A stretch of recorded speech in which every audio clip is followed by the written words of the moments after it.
Lorsque les gens franchissent pour la première fois les portes du Secours populaire, c'est pour venir chercher de l'aide alimentaire.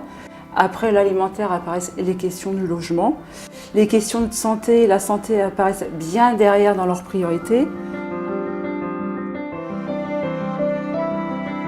La santé, c'est la santé physique, morale et sociale. L'être humain, il est global et sa santé fait partie de sa capacité à agir dans sa vie.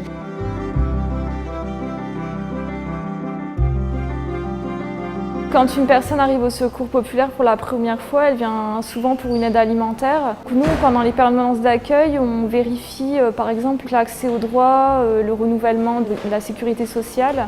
Donc le fait d'entamer des dialogues directs dans les libres services même nous permet forcément d'avoir des dialogues et des contacts tout à fait différents avec les personnes. Nous avons constaté des besoins, des demandes importantes en matière d'accès aux soins sur la demande des permanences d'accueil qui recevaient des personnes en difficulté. L'idée est venue de mettre en place un questionnaire simplement à partir des libres services du Secours populaire, ce qui nous a permis de voir véritablement les besoins et de cibler les demandes et les attentes surtout des personnes qui éprouvaient des difficultés.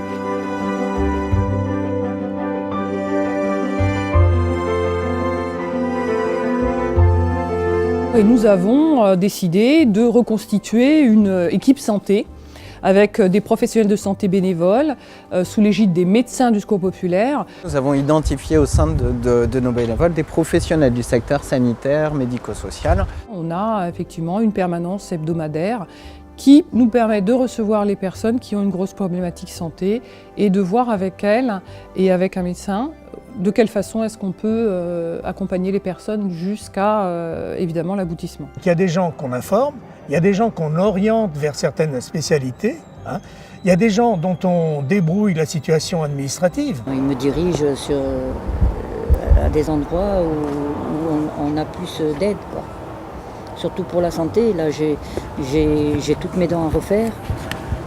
10 000 €, je ne les ai pas. Voilà, c'est cela, c'est-à-dire qu'on fait de la santé, mais sans toucher les gens.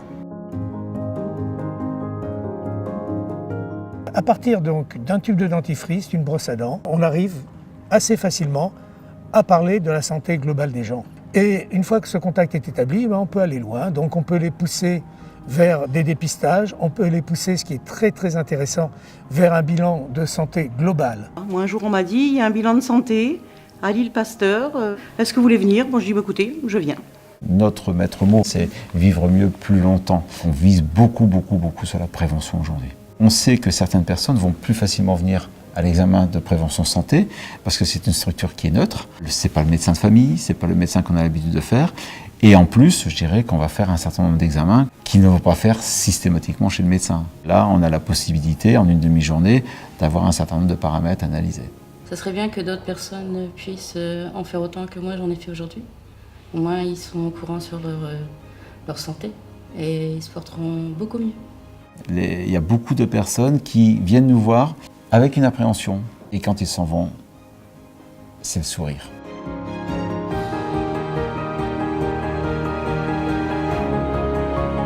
C'est le sourire parce que ils ont eu l'occasion de discuter avec un professionnel de santé. C'est des conseils, il n'y a pas de critique. Pour eux, c'est quelqu'un de neutre qui a pu parler de sa personne, en fait. Et je pense que c'est un élément important. Je n'avais pas fait de bilan depuis 8 ans. On m'a proposé, j'ai dit oui. Et ça m'a intéressée et je crois que la prochaine fois qu'on me demande, je reviendrai parce que franchement, c'était magnifique. Tout le monde est magnifique ici. Suite du bilan de santé, on rappelle les personnes environ 3 semaines après pour savoir si les personnes sont bien allées chez leur médecin traitant et on les aide dans les démarches. Donc par exemple, on les aide pour le renouvellement d'un dossier de CMU et aussi on les aide pour trouver des structures de soins ou des rendez-vous avec les professionnels de santé spécialistes plus rapidement. L'un des objectifs aussi à travers ces relais santé, c'est de les rapprocher de la prévention. Ce sont des goûters santé ou des cafés santé, des moments très conviviaux où les personnes viennent en groupe de 10 personnes et ils échangent avec un professionnel de santé autour d'une thématique prévention définie à l'avance avec les personnes. Donc à Reims, nous avons la Maison de la Nutrition. Nous avons un petit contrat avec les diététiciens de cette structure avec qui nous avons travaillé. Donc il y a eu des formations au niveau des bénévoles du Secours populaire, des services médicaux. Et donc nous répercutons sur nos bénéficiaires, nos acquis.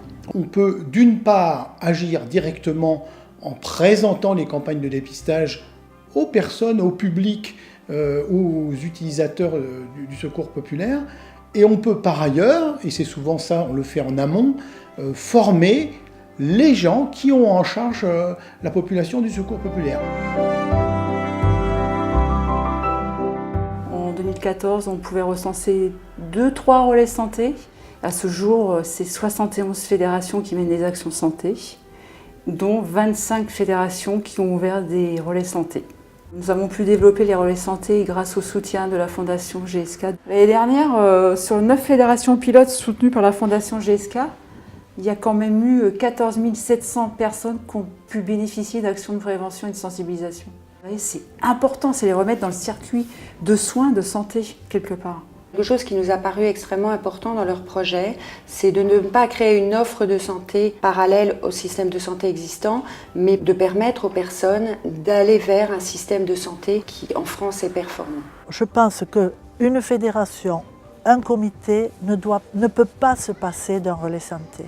C'est participer à la réduction des inégalités de santé en France, permettre aux personnes d'accéder aux soins et à la santé, leur faire ouvrir leurs droits, leur faire prendre conscience de leur état de santé et de certaines pathologies et les aider à se soigner.